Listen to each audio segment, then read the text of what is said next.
Hello everyone and welcome back to an amazing chess game from the chess history from 1977. And in this chess game we have Boris Spassky with the white pieces and his opponent is Timman. Timman was one of the leading chess players from late 1970s until early 1990s. And he was also known as one of the best non-Soviet chess players in his era, so because of that he had a nickname. He was known as the best of the West.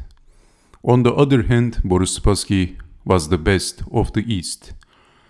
He was the world chess champion, but he lost his title in 1972 to a legend, to Bobby Fischer. So still Boris Spassky in 1977 was one of the most formidable chess players in his era. So let's see what happened in this chess game. Okay, so Boris Spassky starts the game with pushing the d pawn, knight to f6, c4, g6, knight to c3, and we have the Gruenfeld defense, d5. Exchange variation of the Gruenfeld defense, capturing the knight, and simply developing the bishop, developing the knight, pushing the pawn, and now Boris Spassky pushed the h-pawn and he is marching from the h-file. Knight to c6, bishop to d5, so you can't move the knight. If you move the knight, then capturing the rook. So the knight is pinned, attacking the knight, defending. And now Boris Spassky is pushing the h-pawn, he is keep moving forward. He simply wants to open the h-file. Bishop to h6, and then simply capturing the pawn and opening the h-file for the rook, capturing back. And now knight to f4 by Boris Spassky, pushing the pawn, and now the bishop is under attack. Well, we have queen to g4 by Boris Spassky, so if capturing the bishop, then capturing the queen, and it looks pretty ugly for black. So in this position, Spassky is not trying to castle, he is basically going after the king with this open h-file, so he can play queen to h3 or queen to h4 and threatening checkmate, and it looks very dangerous and very scary for Timman. We have rook from f to d8. So if capturing the bishop, then capturing the queen, and this is losing for black. So the e-pawn is pinned, rook over. What would you do in this position? Can you guess the next move of Boris Spassky?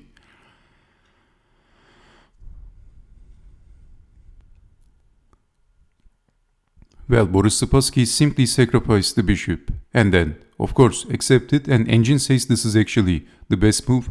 Now, completely destroying the pawn cover in front of the king, and now queen to g6 and attacking the king.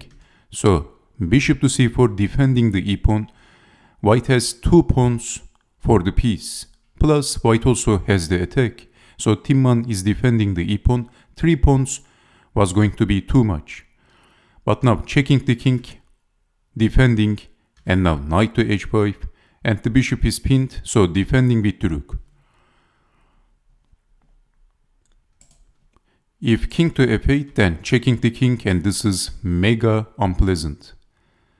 This is all over for black. So, okay, you can see the picture. You can see why this is completely losing for black. And rook to g8. What would you do? Well, Spassky is using the rook. He played rook to h3 and he is going to swing his rook to the f-file, attacking the king. Maybe rook to g3 is also a possibility. So rook from a to f8. What Spassky simply captured the bishop. Knight takes on g7. And we have rook to h8. If rook takes on g7, then checking the king, only move, and then capturing the rook. King takes rook, bishop check, pinning the rook, and this is all over. Bishop to h6, this is pinning the rook, and this is all over for black. So you can see that Spassky has a monster attack, but now rook to f3, moving the king, and now checking the king, and where is the king going? We have this desperate move, of course not blocking with the queen, but blocking with the knight, simply capturing the knight. If king to d8, then simply capturing the rook, very simple, then capturing back with the bishop, and white is a rook up. Also white has 2 extra pawns. This is resignable, positively resignable. So in this position, checking the king, blocking, capturing the knight. c5, both the queen and the bishop is under attack. Can you guess the best move in this position for Boris Spassky? What would you do? It looks like white is going to lose some material. Timman is going to get back some material. And against a very strong chess player like Timman, you can't play the wrong moves.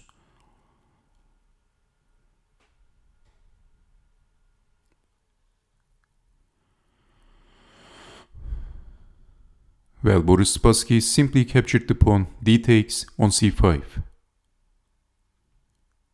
And rook takes on h7, but then Spassky, after sacrificing the queen, he captured the pawn c takes on b6, and Timman, he resigned. What a game by Boris Spassky. Let me show you the possible continuation. So this is the only move for the king, but then capturing the rook, bang. And where is the king going? Because of this advanced pawn, there is no escape. So queen to e8, capturing the queen, king to d7, and then capturing the pawn, and this pawn is going to be a queen. This is actually funny because white has 4 pawns plus the rook plus the knight. Ooh, that's horrible for Timman. This is why in this position, after capturing the pawn, Spassky sacrificed the queen, but only for temporary, actually. Because then Spassky captured the pawn, and where is the king going? So if you don't want to lose the queen, you are going to move the king, the only move, then capturing the rook, and this is the only move, capturing the queen, and that's all she wrote. So thank you very much for watching, and I hope to see you next time. So take care and bye bye.